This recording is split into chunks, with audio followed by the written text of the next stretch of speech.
حابة أحكي لكم قصة الأعرابي يلي بكى الرسول عليه الصلاة والسلام ونزل عليه لسيدنا محمد يوميتها مرتين سيدنا جبريل.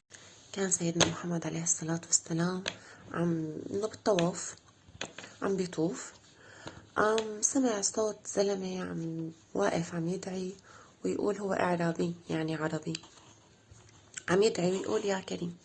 فوقف وراه سيدنا محمد عليه الصلاة والسلام وصار يقول وراه يا كريم. راح على الركن الثاني صار يدعي ويقول يا كريم، فوقف سيدنا محمد عليه الصلاة والسلام وراه وصار يقول يا كريم. راح على الحجر الأسود رجع صار يدعي ويقول يا كريم. وقف سيدنا محمد عليه الصلاة والسلام وصار يقول وراه يا كريم. لف الأعرابي قال له والله لولا صباحة وجهك وبهاءك لشكوتك إلى حبيبي محمد. قال له سيدنا محمد عليه الصلاة والسلام، قال له أولا تعرف نبيك يا أخ العرب؟ قال والله آمنت به ولم أراه ودخلت مكة ولم ألقاه. قال له سيدنا محمد عليه الصلاة والسلام إنه أعلم يا أخ العرب إني أنا نبيك في الدنيا وشفيعك في الآخرة.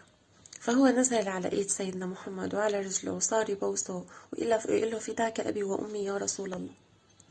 نزل سيدنا جبريل عليه السلام وقال له يا محمد السلام إني أقرأك السلام، وقال له قل لهذا الأعرابي أيظن إن قال يا كريم أننا لا نحاسبه؟ قال له الأعرابي قال والله إن حاسبني ربي لأحاسبنه. قال له سيدنا محمد عليه الصلاة والسلام وكيف تحاسب ربك يا أخ العرب؟ قال إن حاسبني ربي على ذنبي حاسبته على مغفرته، وإن حاسبني على تقصيري حاسبته على جوده وكرمه. رجع قال له سيدنا جبريل يا محمد السلام يقرئك السلام ويقول لك يا محمد قلل من بكائك فقد ألهيت حملة العرش عن تسبيحهم، وقل لأخيك الأعرابي لا يحاسبنا ولا نحاسبه فإنه رفيقك في الجنة. عليك أفضل الصلاة والسلام يا حبيبي يا رسول الله. شو رأيكم؟ حبيت لكم إياها هالقصة تطير العقل. الواحد يحسن الظن بالله، يقينه بالله عز وجل كيف بيكون بيلاقي. كيف نحن يقيننا برب العالمين رح نلاقيه.